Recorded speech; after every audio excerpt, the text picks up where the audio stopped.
ሌላ መልኩ ደግሞ ገይሪል መግዱብ ዐለይሂም የተቆጣባቸው ብሎ አላህ ሱብሓነሁ ወተዓላ አይሁዶችን ደግሞ ገልጿቸዋል። አይሁዶችን ለምንድን ነው የተቆጣባቸው? የአላህ ቁጣ በእነሱ ላይ የሰፈነ የተባሉት ለምንድን ነው?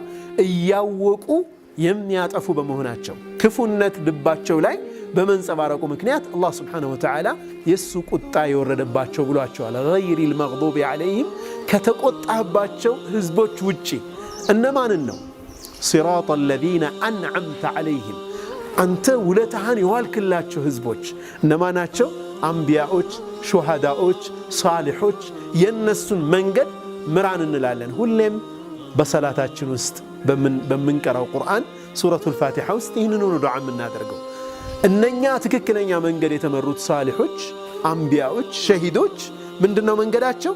ትክክለኛ እይታና በጎ ልቦና ሁለቱን የተቸሩ በመሆናቸው አላህ ስብሓነሁ ወተዓላ በእነሱ ላይ ውለታውን የዋለላቸው ናቸው።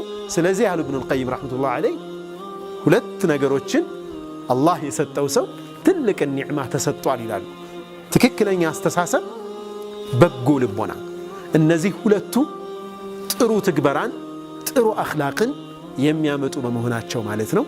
እነዚህን በማሟላት አቅላችንን፣ አእምሯችንን በእውቀት በመሙላት ትክክለኛ አስተሳሰብ ለመያዝ በመጣር ልቦናችንን ደግሞ በዒባዳ በመግራት አስተሳሰባችንና ልቦናችንን አስተካክለን ተግባራችን ያ ማለት ስነ ምግባራችን አኽላቃችንን እናስተካክላለን፣ ህይወታችንን እንለውጣለን ማለት ነው። ኢንሻአላህ መጪው ጊዜ እነኚህን ነገሮች ተግባራዊ የምናደርግበት ይሆናል። አላህ ሱብሓነሁ ወተዓላ በሰማነው የምንጠቀም ያድርገን። ሰላም አለይኩም ወራህመቱላሂ ወበረካቱሁ።